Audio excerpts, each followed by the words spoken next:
Bab 2367. Siapa yang panggil siapa, bos? 4. Kak Valentino, aku mengerti maksudmu.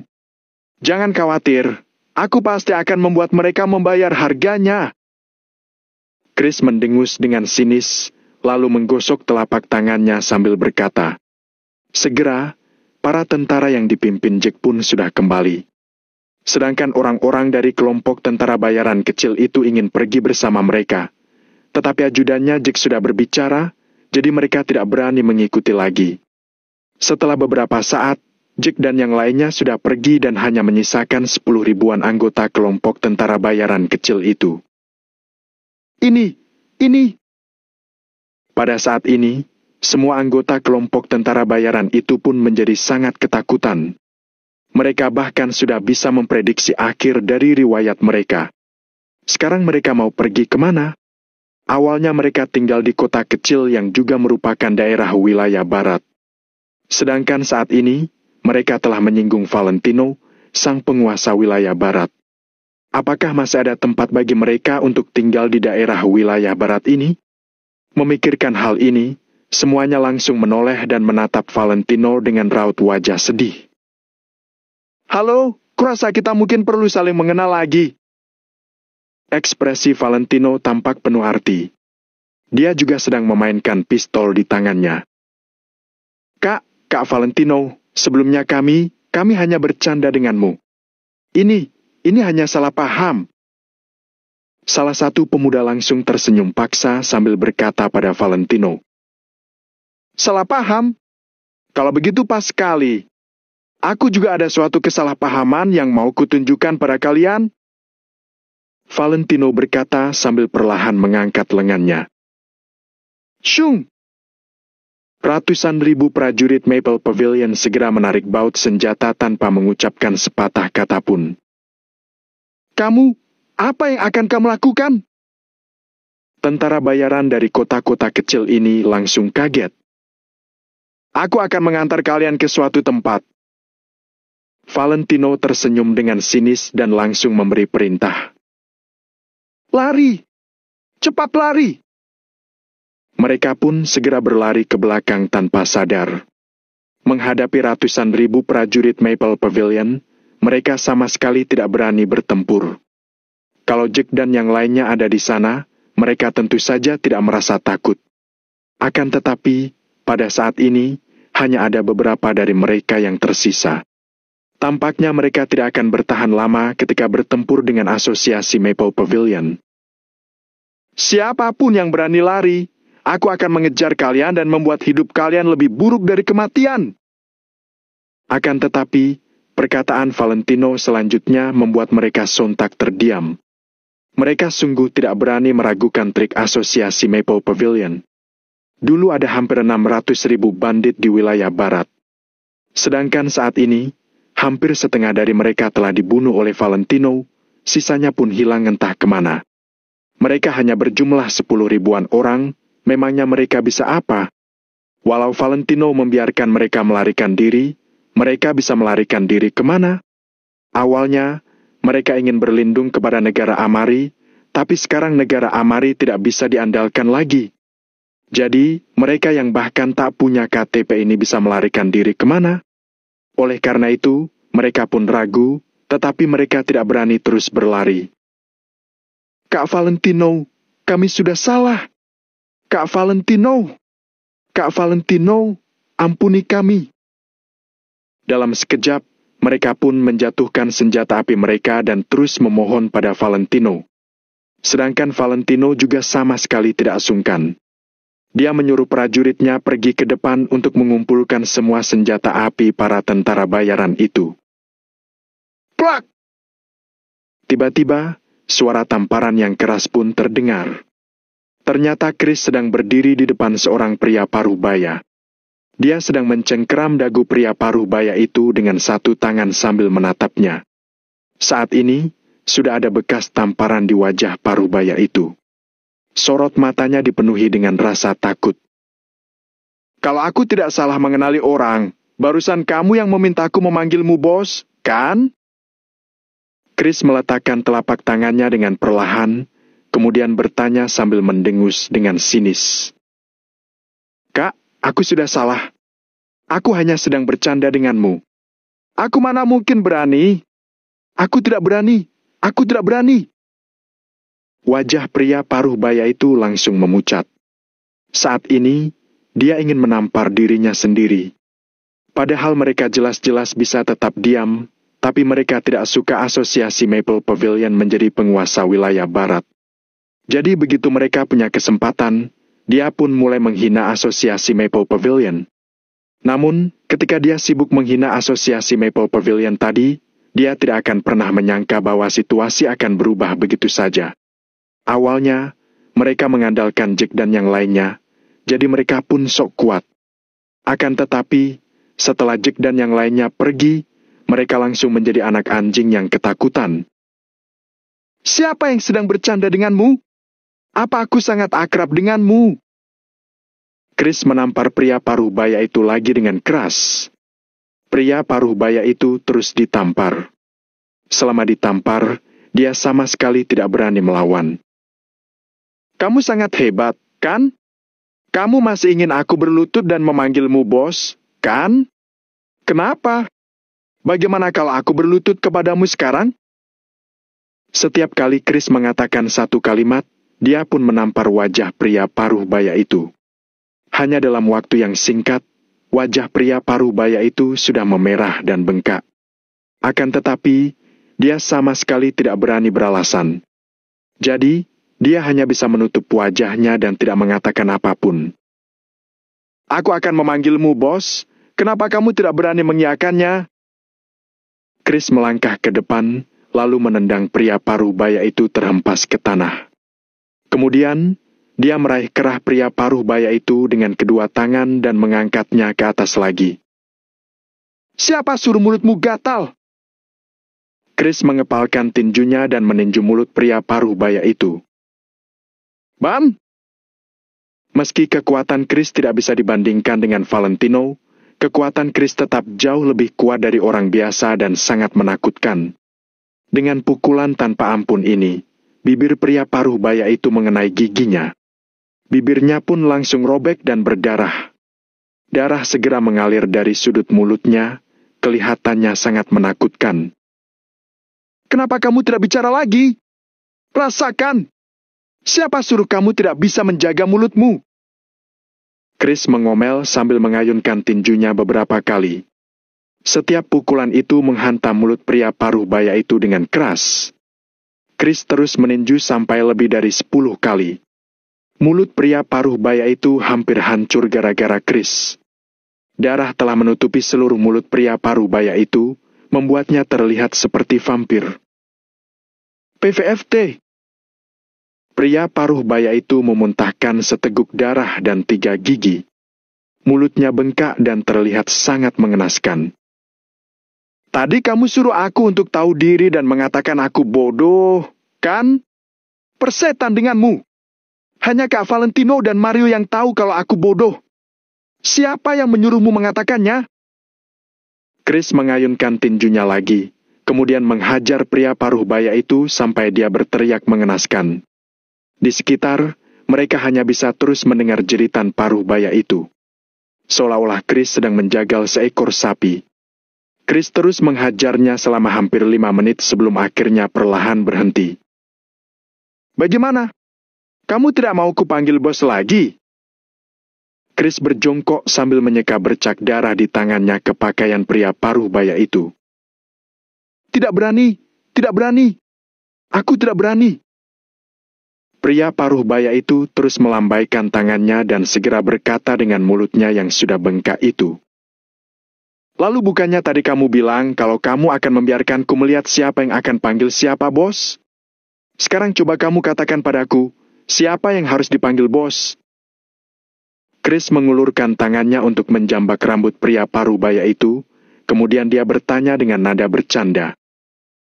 Aku panggil kamu bos. Bos, aku sudah salah. Ampuni aku." Pria paruh baya itu segera bereaksi dan memohon ampun kepada Chris. "Sungguh membosankan." Chris langsung kehilangan minat. Awalnya dia kira pria paruh baya ini adalah pria yang tangguh. Ternyata, dia juga hanyalah seorang pengecut. "Bos, aku sudah salah. Maafkan aku." Bab 2368, menagih utang 5. "Aku adalah bawahanmu. Tolong maafkan aku." Pria paruh baya itu tidak lagi bersikap sombong seperti sebelumnya. Dia yang sudah berusia 40 tahun, terus memanggil Chris, seorang pemuda berusia 20-an, bos. Adegan ini sungguh sulit diungkapkan dengan kata-kata. "Tapi aku tidak punya bawahan sepertimu. Enyahlah!" Chris tiba-tiba mengangkat kaki kanannya dan menendang pria paruh baya itu. Kemudian, Chris pun berbalik pergi, kembali ke tim. Sedangkan prajurit Maple Pavilion yang bertanggung jawab untuk mengumpulkan senjata juga sudah kembali ke tim. Masing-masing dari mereka sedang memegang senjata hasil sitaan saat ini. Segera, semua senjata para tentara bayaran ini telah disita. Sekarang mereka sudah tidak bersenjata. Kalau mereka masih memiliki senjata, mereka mungkin akan bertempur dengan Valentino karena gelap mata. Akan tetapi sekarang, tanpa senjata api mereka seperti harimau tak bergigi. Mereka sama sekali tidak bisa melakukan apapun. Meski Valentino mengulurkan tangannya, mereka juga tidak bisa menggigit tangan Valentino. "Kak Valentino, senjata mereka sudah disita. Kami juga sudah menggeledah mereka dan memastikan bahwa mereka tidak memiliki senjata lagi." Seorang ajudan pun berjalan ke depan, lalu melaporkan hal ini kepada Valentino dengan lembut. "Oke." Valentino mengangguk, lalu melirik 10 ribuan tentara bayaran itu. Melihat Valentino sedang melihat mereka, orang-orang ini pun sontak tercengang. Sorot mata mereka juga penuh kepanikan. "Kak Valentino, bagaimana membereskan mereka?" Chris menoleh dan bertanya sambil mengganti magasin SMG. Valentino melambaikan tangannya, lalu melangkah ke depan. "Sebenarnya, aku sudah memberi kalian kesempatan. Saat aku menguasai wilayah barat, aku sudah memberi kalian kesempatan. Aku memberi kalian waktu beberapa hari untuk tunduk padaku, tapi kalian tidak melakukannya." Selesai berkata, Valentino pun diam sejenak. Sedangkan beberapa kelompok tentara bayaran kecil ini pun merasa sangat menyesal. Kalau tahu akan begini, mereka seharusnya bergabung dengan asosiasi Maple Pavilion saja. Kalau mereka bergabung dengan asosiasi Maple Pavilion, masalah ini pun tak akan terjadi. Ternyata Valentino sangat hebat sampai Jenderal Jack pun takut padanya. "Kak Valentino, sebenarnya..." Seseorang dari seberang ingin berbicara, tetapi disela oleh Valentino yang sambil melambai. "Dengarkan aku." "Baik." Tidak ada lagi yang berani berbicara. Mereka semua tetap diam sambil mendengarkan perkataan Valentino. "Aku sudah memberi kalian waktu untuk datang dan tunduk padaku, tapi kalian tidak datang. Tapi tidak apa-apa. Walau kalian tidak tunduk, aku masih mau memberi kalian kesempatan. Jadi, aku tidak menyentuh kalian. Aku bahkan bersiap untuk mendirikan zona perdagangan di beberapa kota kecil itu. Pada saat itu, kalian bisa berkembang lebih baik, tetapi sekali lagi, kalian sama sekali tidak menghargainya." Senyuman Valentino menjadi makin sinis dan kata-kata yang dia ucapkan itu membuat orang-orang ini menjadi makin menyesal. "Jadi, karena kalian tidak membutuhkan kesempatan yang kuberikan itu, maka aku tak perlu memberikannya pada kalian." Setelah Valentino selesai berbicara, dia pun berbalik perlahan, hendak pergi. Chris segera mengangkat SMG miliknya dan mengarahkannya kepada 10 ribuan orang di seberang. Semuanya telah ditetapkan, sekarang adalah waktunya untuk menagih utang.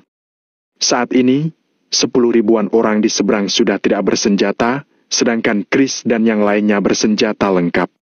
Bukankah mereka akan dikalahkan dengan mudah? "Kak Valentino, kami bersedia mengambil kesempatan itu. Tolong beri kami kesempatan lagi. Kami pasti akan berubah. Kami pasti akan berubah." Orang-orang itu terus berteriak pada Valentino, terus memohon padanya. Sudah terlambat. Valentino hanya mengatakan dua kata itu, kemudian segera naik mobil. Bizize. Mobilnya pun menyala, lalu langsung melaju pergi dari tempat itu. Dor, dor, dor. Begitu mobil Valentino melaju pergi, suara tembakan yang intens pun terdengar di belakang. Suara tembakan ini memekakan telinga dan peluru yang memelesat keluar sangatlah banyak. Sedangkan jeritan para anggota tentara bayaran itu bisa terdengar dengan jelas, meski Valentino sedang duduk di dalam mobil. 300 orang berperang melawan 10 ribuan orang dan 10 ribuan orang ini tidak bersenjata. Adegan seperti ini jelas merupakan pembantaian sepihak. Orang-orang ini langsung ambruk ke tanah tanpa punya kesempatan untuk melawan. Oh setan! Tadi mereka masih menyuruh kita memanggil mereka bos. Bahkan kita harus berlutut sambil memanggil mereka bos. Sekarang, kita gunakan senjata api di tangan kita untuk memberitahu mereka siapa adalah bos yang sesungguhnya. Chris menembakkan pistolnya sambil terus bergerak maju. Peluru yang tak terhitung jumlahnya pun beterbangan, membentuk jaring kedap udara besar yang menyelimuti 10 ribuan orang itu. Ketika melihat 10 ribuan orang itu, rasanya seperti melihat domino yang terjatuh. Mereka terus ambruk ke tanah satu persatu. Bau amis darah di tempat kejadian juga menjadi makin intens dan menyengat. Bau bubuk mesiu dan darah bercampur menjadi satu, membentuk bau khas yang ada di medan perang. Ada yang merasa jijik dan langsung merasa mual. Ada juga orang yang sangat terobsesi dengan bau di medan perang ini, seperti Chris. Pada saat ini, Chris yang memiliki beberapa magasin penuh yang bergantung di tubuhnya pun terus menembak musuh. Dia berjalan ke depan sambil menembakkan pistolnya.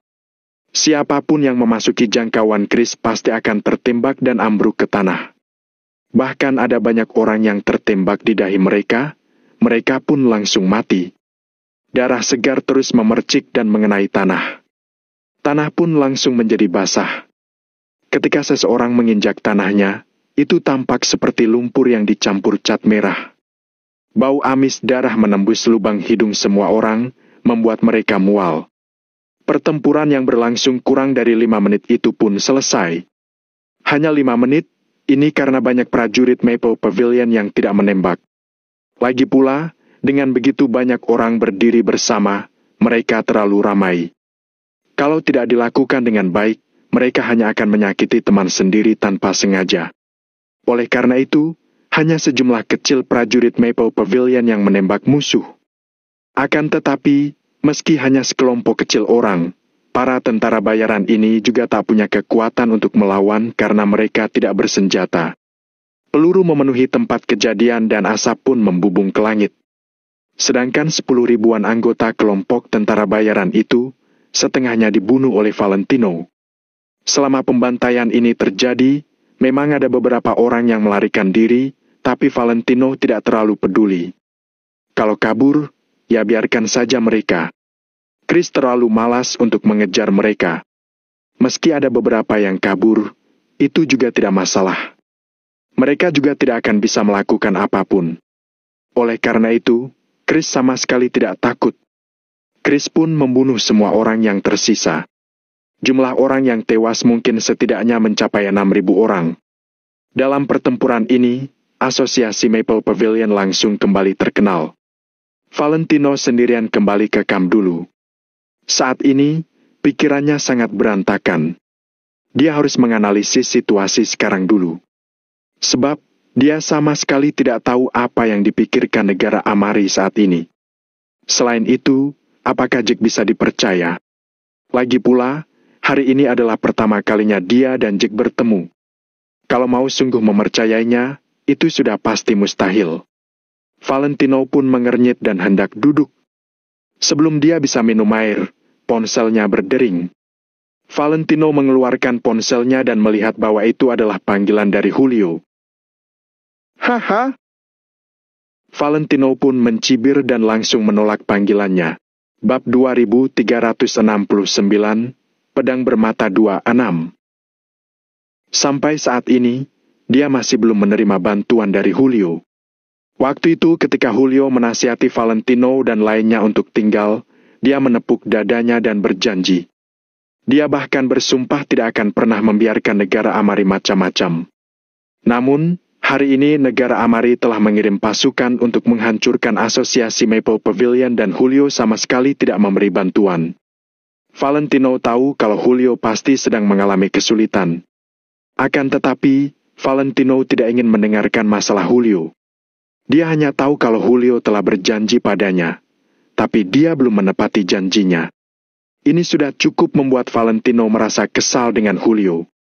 Oleh karena itu, Valentino sama sekali tidak ingin mengangkat telepon Julio dan langsung mematikannya. Sebelum Valentino sempat meminum tehnya, Julio menelepon lagi. Plak! Valentino mengulurkan tangan untuk mematikan panggilan itu lagi. Kali ini, dia langsung memblokir nomor Julio. Valentino sudah memahami para sarjana itu. Mereka mempunyai mulut yang manis. Namun, jangan terlalu berharap pada hal yang kalian serahkan pada mereka. Chris mendorong buka pintu, kemudian berjalan masuk dan melapor kepada Valentino. Kak Valentino, urusan di sana sudah selesai. Valentino mengangguk, lalu bertanya. Semuanya sudah dibunuh? Chris menggaruk kepalanya sambil melapor. Belum semuanya, tapi setidaknya ada 5 atau 6 ribu korban. Yang lainnya sudah melarikan diri.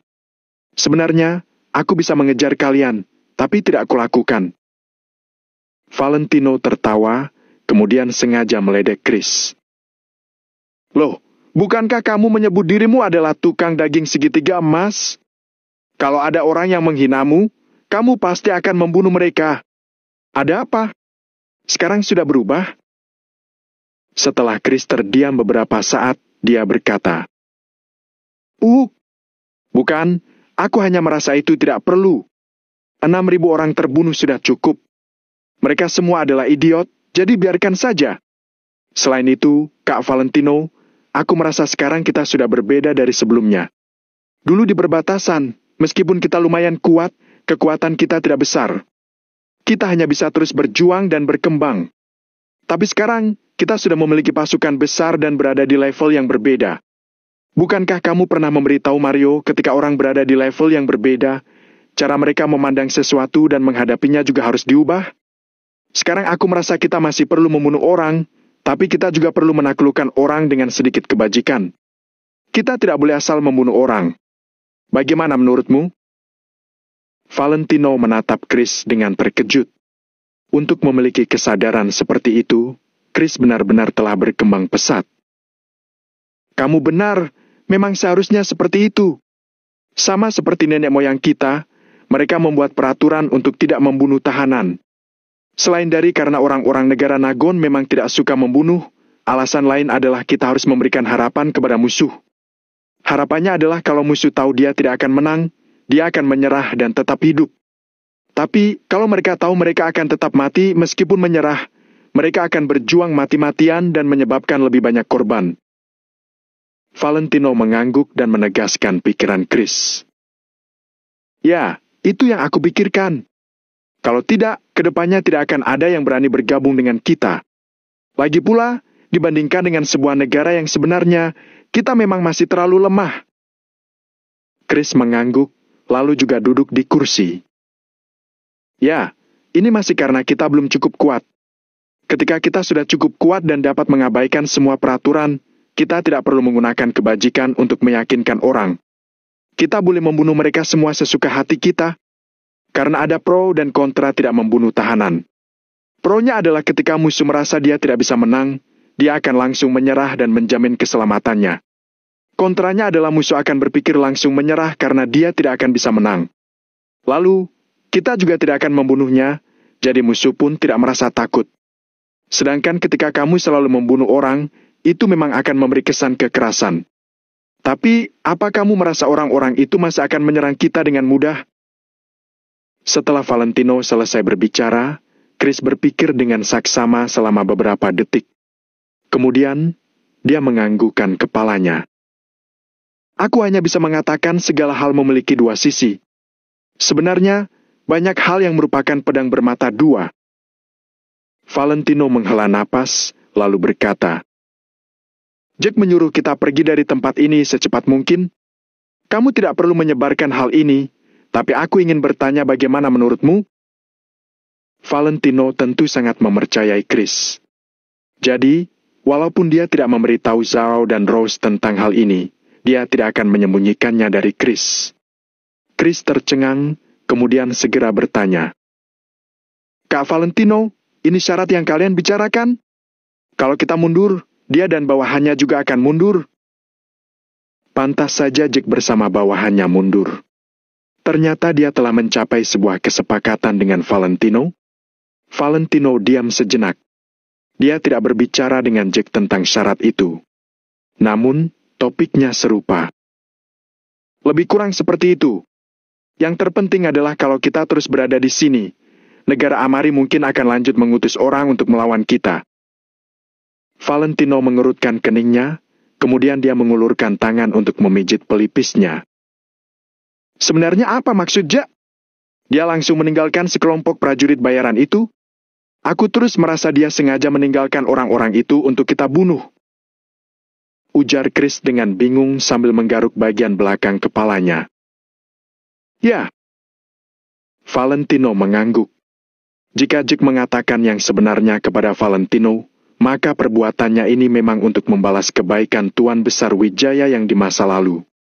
Namun, saat ini inti permasalahannya adalah apakah Jack bisa dipercaya atau tidak. Bagaimana kalau ini adalah rencana lain negara Amari? Mereka tidak berani memulai perang dengan mudah, jadi mereka menggunakan strategi ini. Valentino masih harus mempertimbangkan kemungkinan ini. Valentino berpikir sejenak, lalu berkata kepada Chris. Kamu pergi bekerja dulu. Aku akan menelepon Pak Hendrik. Oke. Chris pun langsung berjalan keluar. Valentino mengangkat ponselnya, lalu menghubungi Hendrik.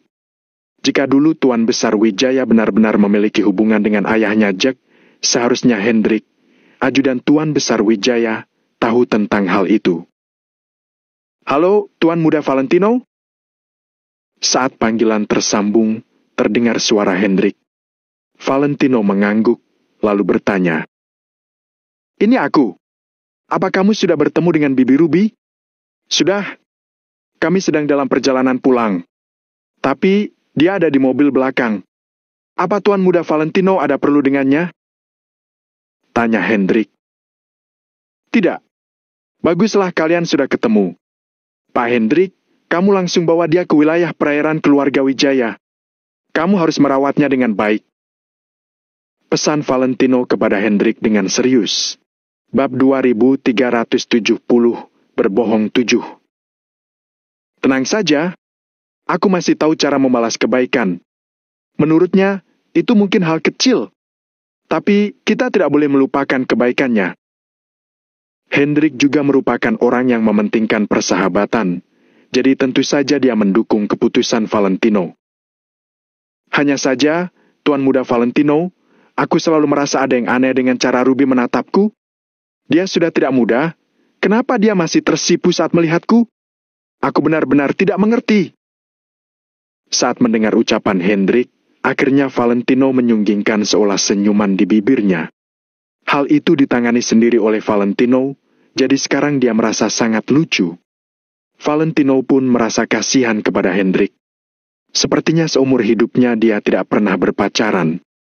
Jadi, hal seperti itu pasti sulit baginya. Pak Hendrik, apa kamu tidak tahu? Selama ini Bibi Ruby merindukanmu. Sudah bertahun-tahun berlalu, tapi dia tidak pernah melupakanmu. Sekarang setelah dia dapat melihatmu, kurasa dia merasa sedikit malu dan senang. Kata Valentino dengan serius. Valentino harus memperjelas hal ini kepada mereka. Apa? Hendrik langsung tercengang. Meskipun dia adalah seorang visioner dan orang yang teliti, dia tidak paham tentang hal seperti itu. Valentino melambaikan tangannya sambil berkata dengan serius pada Hendrik. Haya, Bibi Ruby menyukaimu, tapi dia malu untuk mengatakannya. Sekarang kamu sudah mengerti, kan? Awalnya aku hendak mengirimnya ke kota Neo untuk dia menikmati masa tuanya. Tapi, dia bertanya di mana Pak Hendrik tinggal. Aku bilang kamu tinggal di wilayah perairan keluarga Wijaya. Lalu, Bibi Ruby bilang dia mau pergi ke wilayah perairan keluarga Wijaya. Apa kamu masih tidak mengerti? Aku... Hendrik sudah hidup begini lama, tapi jarang sekali jantungnya berdebar karena hal semacam itu. Jadi, wajahnya pun merona merah. Sedangkan Valentino yang berada di ujung telepon sedang berusaha menyembunyikan tawanya. Hendrik tidak bisa berkata-kata, kemudian dia terbata-bata berkata, "Tuan muda Valentino, aku... Pak Hendrik, seumur hidupmu kamu hidup sendirian. Sudah saatnya kamu mencari pendamping hidup. Bibi Ruby memang sudah pernah menikah, tapi kamu juga sudah sangat tua. Aku tidak mungkin mencarikan wanita muda untukmu, kan? Kalau begitu, bukankah kamu mencelakai orang? Tidak boleh begitu. Jadi, apa pendapatmu tentang Bibi Ruby?" Tanya Valentino ketika dia melihat Hendrik tidak bisa berkata-kata. Hendrik berdeham, kemudian dia berkata dengan wajah merah. Lain kali kita baru membahas itu. Aku juga tidak menyangka ternyata dia menyukaiku. Baiklah. Kalau begitu, kalian berdua menghabiskan waktu bersama dulu. Oh, iya. Pak Hendrik, kamu tidak boleh bertanya tentang hal ini, ya. Kalau kamu bertanya pada Bibi Ruby kenapa dia menyukaimu, bukankah itu akan canggung sekali? Kita ini laki-laki. Laki-laki harus berinisiatif, bukan menunggu perempuan yang duluan bertindak. Mengerti? Saat ini, Valentino seperti telah dirasuki oleh dewa cinta dan malah mengajari Hendrik. Hendrik seperti murid yang serius dan patuh. Dia mengangguk dan berkata, Mengerti. Valentino pun mengangguk dengan puas, kemudian berkata, "Benar, kamu harus mengambil inisiatif, ya. Setelah kamu mengambil inisiatif, kalian baru bisa bersama." Hendrik terdiam dan merasa bingung. "Baiklah, itu urusanmu. Pak Hendrik, ada yang ingin aku tanyakan padamu." Setelah Valentino selesai menjadi mak comblang, dia mulai membahas masalah penting. Ketika Hendrik mendengar ucapan Valentino, ekspresi Hendrik langsung menjadi serius. "Apa itu, Tuan Muda Valentino?" Tanya Hendrik dengan serius ke telepon. Valentino berpikir sejenak sebelum langsung menanyakan intinya. "Dulu ketika kakekku berperang di wilayah barat, apa dia pernah melepaskan orang negara Amari? Mungkin bukan di wilayah barat, pokoknya ada seorang negara Amari yang seharusnya pernah bertarung melawan kalian. Tapi kemudian kakekku melepaskannya. Apa ada hal seperti itu? Ini." Hendrik tercengang sejenak. Kemudian, dia segera berpikir. Namun, setelah beberapa saat, Hendrik menggelengkan kepalanya sambil berkata, "Aku benar-benar tidak ingat apakah ada hal seperti itu. Bagaimanapun juga, kejadian itu setidaknya sudah 10 tahun yang lalu. Saat itu, kami juga mengikuti banyak perang. Jadi, aku benar-benar tidak bisa mengingatnya." Valentino terdiam sejenak ketika dia mendengar itu. Lalu, dia bertanya dengan enggan, "Kamu tidak bisa mengingat sedikit pun?" Hendrik berpikir selama lebih dari 10 detik. Akhirnya, dia tetap menggelengkan kepalanya sambil berkata, "Tidak, seharusnya tidak ada hal seperti itu. Karena setiap kali kami pergi bertarung, aku selalu berada di sisi Tuan Besar." Ketika Hendrik mengucapkan kata-kata itu, alis Valentino pun berkerut. Bahkan Hendrik tidak mengingatnya, apakah hal itu benar-benar bisa dipercayai? Menurut Valentino, 10.000 kata Jack tidak sebaik satu kata dari Hendrik yang dapat membuat orang percaya. Jadi, Valentino berspekulasi Jack mungkin telah membohonginya. "Pak Hendrik, hal ini sangat penting. Coba kamu mengingatnya lagi." Valentino terdiam selama beberapa detik, kemudian akhirnya dia masih merasa enggan. Hendrik mengangguk, lalu dia berusaha mengingat kejadian dulu. Setelah hampir 1 menit, Hendrik berkata, "Tuan Muda Valentino, aku yakin tidak ada hal seperti itu. Setiap kali Tuan Besar Wijaya pergi berperang, aku berada di sisinya. Lalu, waktu itu adalah perang besar, ada sedikit sekali tawanan perang. Tuan Besar Wijaya juga adalah orang yang tegas. Dia tidak mungkin menunjukkan kebaikan seperti itu. Kalau dia pernah membebaskan musuh, aku pasti mengingatnya. Tapi aku tidak mempunyai ingatan seperti itu sedikit pun. Jadi, hal seperti itu pasti tidak pernah terjadi. Nada Hendrik juga terdengar sangat yakin. Setelah mendengar itu, Valentino mengangguk sambil berkata, "Aku mengerti." Hendrik mengerutkan keningnya, kemudian bertanya pada Valentino, "Tuan Muda Valentino, apa telah terjadi sesuatu?" "Tidak ada apa-apa. Kamu menangani Bibi Ruby saja. Aku bisa mengatasi urusan di sini," ujar Valentino kepada Hendrik. Setelah itu, dia mengakhiri panggilan. "Fu!" Valentino mengerutkan keningnya sambil menghela napas. Dia merasa kesal. Awalnya, Valentino mengira kalau Hendrik mengingat hal itu, maka Valentino bisa mempercayai kata-kata Jack. Namun sekarang, Hendrik berkata dengan sangat pasti kalau hal itu tidak pernah terjadi. Apakah itu berarti Jack berbohong? Namun, bagaimana dia bisa tahu tentang Hendrik, keluarga Wijaya dari kota Kamar dan nama Valentino? Valentino merasa Jack tidak berbohong. Namun, apa yang dikatakan Jack sama sekali tidak sesuai dengan apa yang dikatakan Hendrik. Di antara mereka berdua, pasti ada seseorang yang berbohong. Valentino pasti memilih untuk mempercayai Hendrik. "Jangan-jangan kakek membebaskan ayahnya bukan di medan perang," gumam Valentino. Setelah itu, dia menghapuskan pikiran itu. Seharusnya hal seperti itu mustahil. Karena Tuan Besar Wijaya hanya akan pernah berhubungan dengan orang negara Amari saat perang.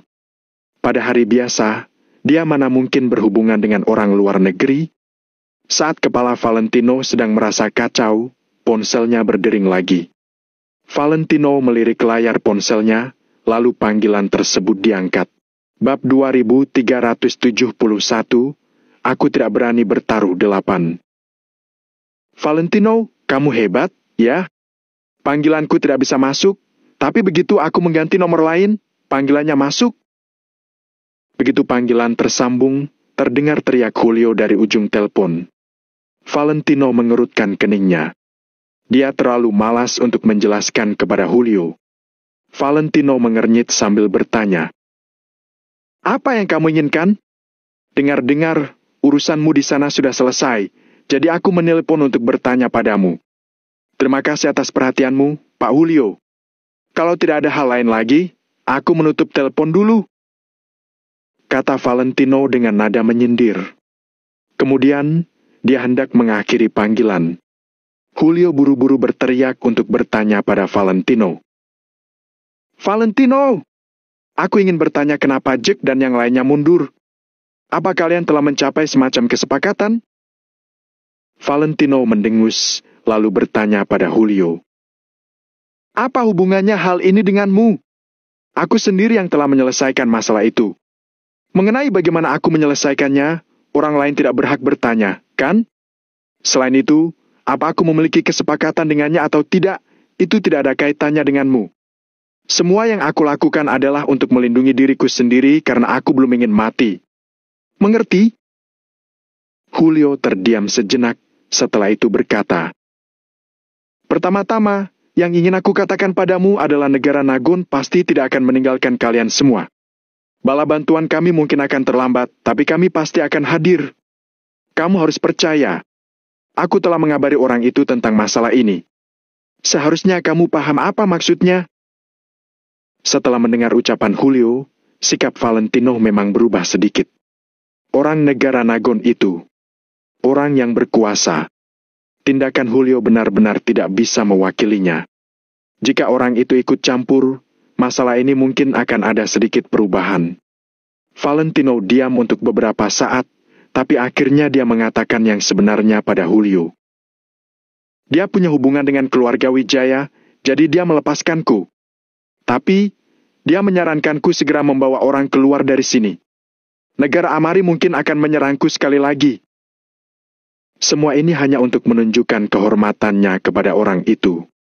Julio tercengang ketika mendengar itu, kemudian dia segera berkata, "Dia berbohong! Dia punya hubungan apa dengan keluarga Wijaya? Valentino, jangan mendengar omong kosongnya. Kamu tidak boleh melakukan itu. Kamu tidak boleh mundur. Valentino mengernyit sambil bertanya kembali.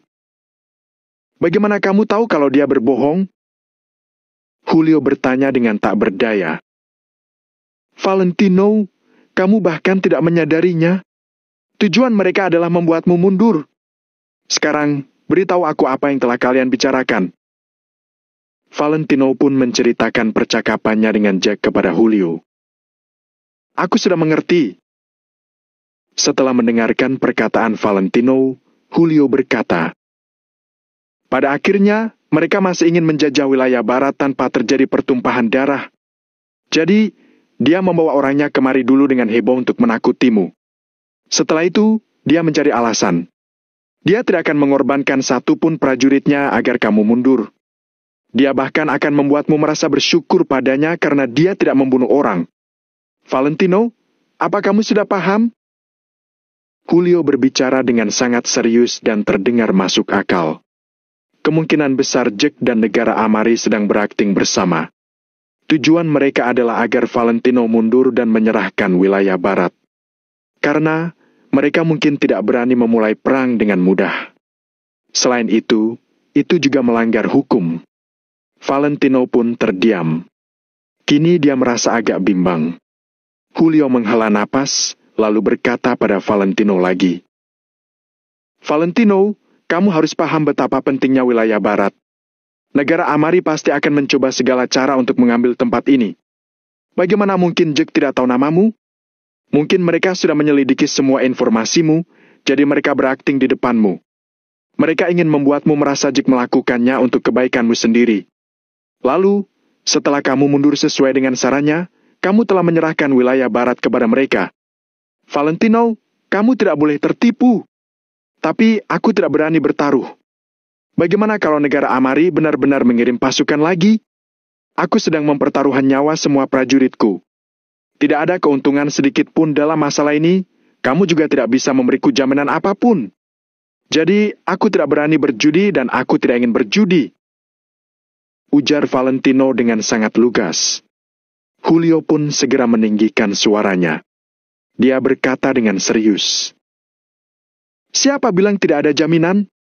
Aku tidak bisa membuat keputusan, tapi apa mungkin orang itu tidak bisa membuat keputusan? Negara Nagon akan segera memberimu jawaban yang memuaskan. Akan aku pikirkan. Valentino diam sejenak sebelum mengakhiri panggilan. Valentino menyalakan sebatang rokok. Lalu, dia menyipitkan matanya sambil memikirkan hal ini. Maksud Julio adalah Jack mungkin sudah mendapatkan informasi tentang Valentino dari dulu. Kemudian, dia bersekongkol dengan petinggi negara Amari dan berakting di depan Valentino. Ada dua alasan. Pertama, walaupun negara Amari sangat kuat, mereka tidak berani memulai perang dengan mudah. Kedua, walaupun negara Amari bisa membunuh semua asosiasi Maple Pavilion, mereka juga harus mengorbankan banyak prajurit. Oleh karena itu, jika mereka dapat menjajah wilayah barat tanpa terjadi pertumpahan darah, mereka pasti tidak akan menolak. Valentino mengembuskan asap rokok. Tadi dia memang merasa bersyukur terhadap Jack. Namun sekarang, perasaan itu sudah hilang. Bizeze! Ponsel yang berada di atas meja kembali berdengung. Valentino mengangkat panggilan, kemudian menyapa si penelepon. Kalian telah bekerja keras. 4 kata itu terdengar dari ujung telepon. Saat mendengar suara itu, Valentino langsung membelalakan matanya dan tanpa sadar berdiri. Hanya dari suara itu saja, Valentino sudah tahu siapa orang yang di ujung telepon. Walaupun Valentino tidak pernah secara pribadi bertemu dengan, dia sering bisa melihat sosok ini di TV. Valentino benar-benar tidak menyangka kalau Julio tidak berbohong. Dia benar-benar telah mengundang orang itu. Anda? Valentino terdiam sejenak, lalu buru-buru menjawab. Tidak apa-apa. Jangan sampai kehilangan wilayah barat. Ucap orang yang di ujung telepon itu. tapi saya tidak berani bertaruh dengan mudah. Valentino tidak berani menolak, tapi dia harus menolak.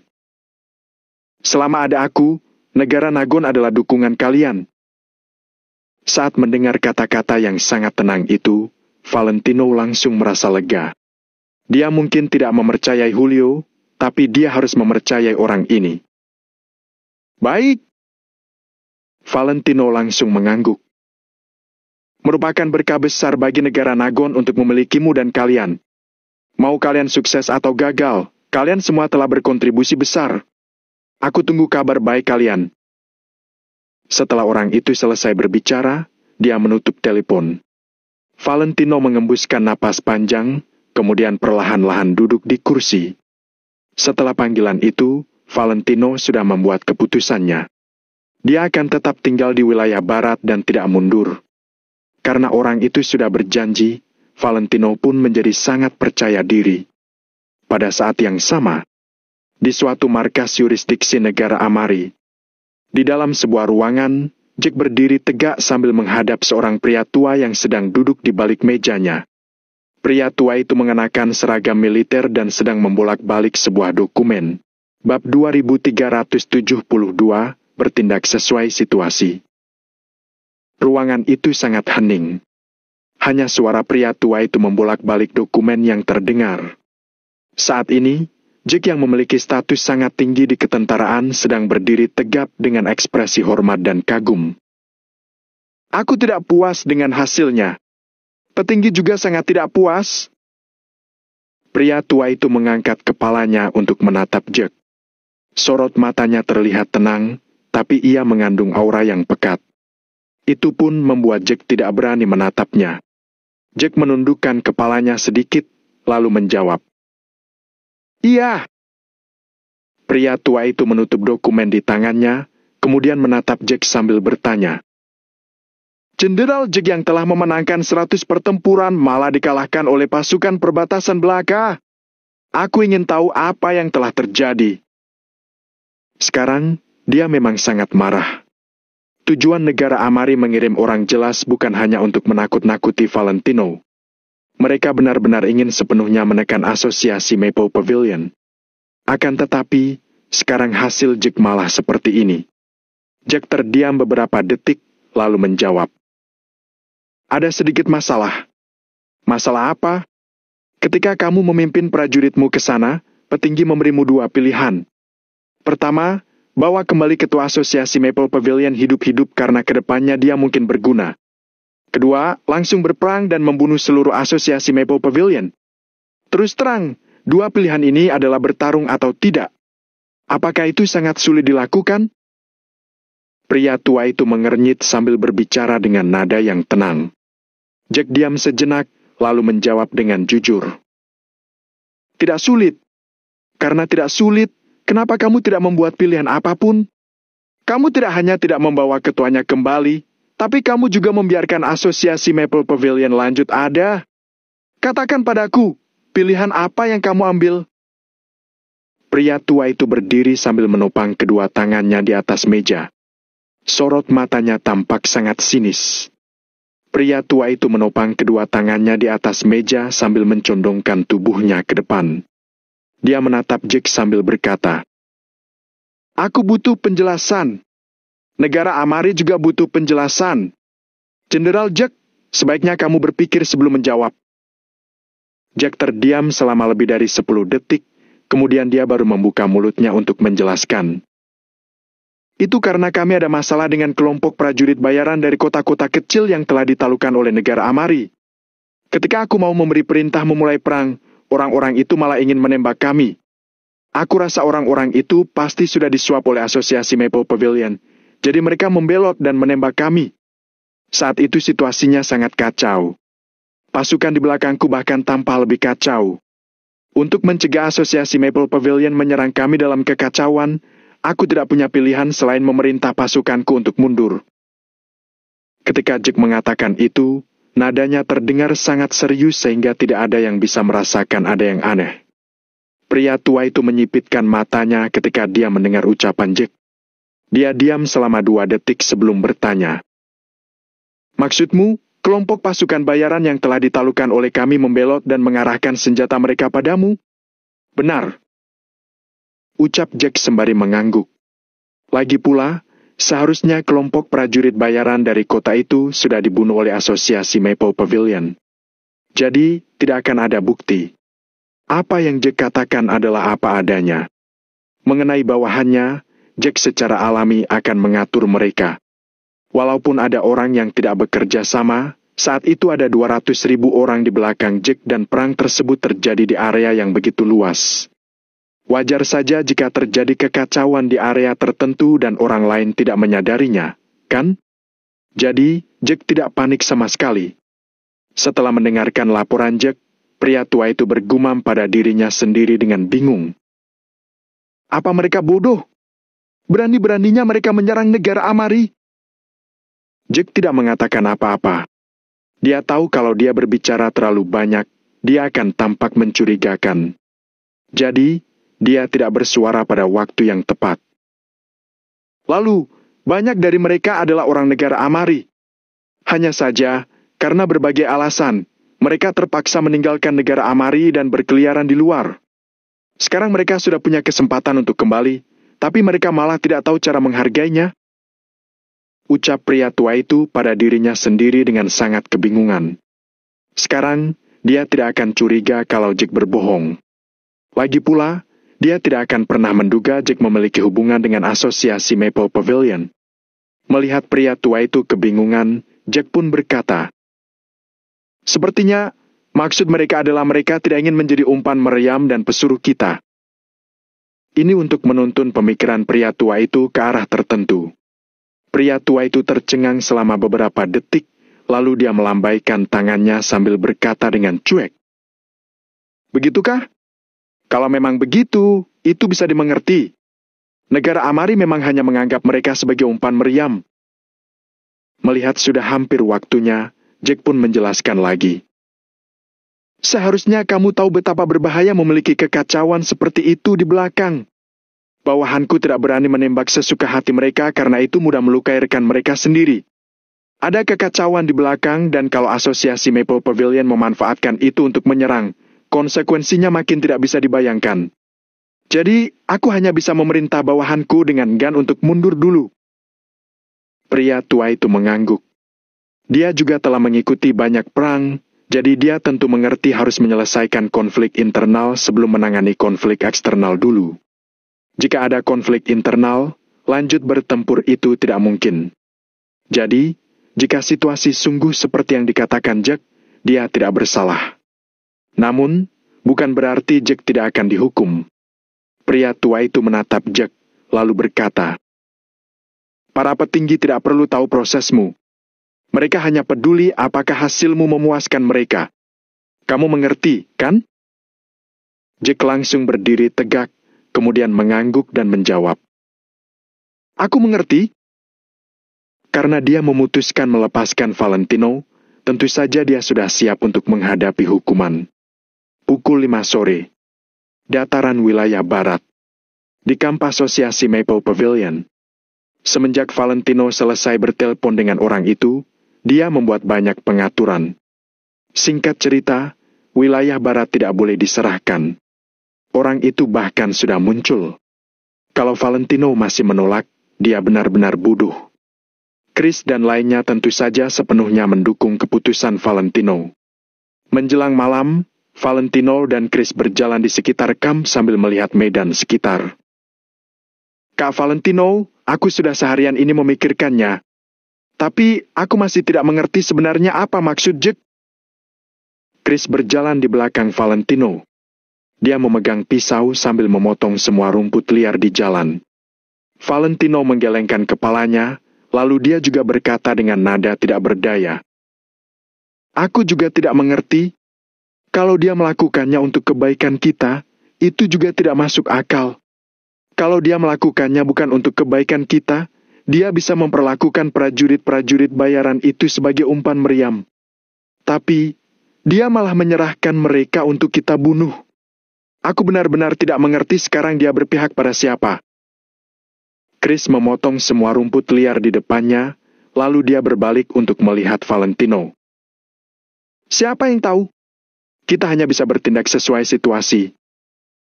Valentino menghela napas, lalu terus berjalan ke depan. Bibir Chris bergerak sejenak, tapi kemudian dia tetap mengikuti.